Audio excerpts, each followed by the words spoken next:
Hello guys, welcome back. This is the WIKO Robby, and let me show you how to enter the meter mode on this device. Start by holding the power key, choose power off, and tap OK to confirm. Wait until your device is completely switched off.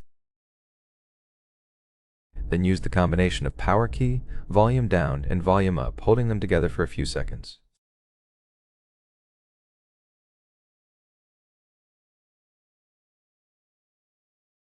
Release when the logo appears, and as you can see, the device is in meter mode.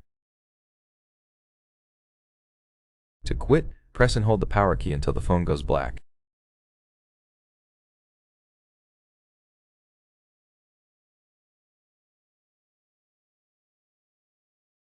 The device will restart and reboot. Just be patient.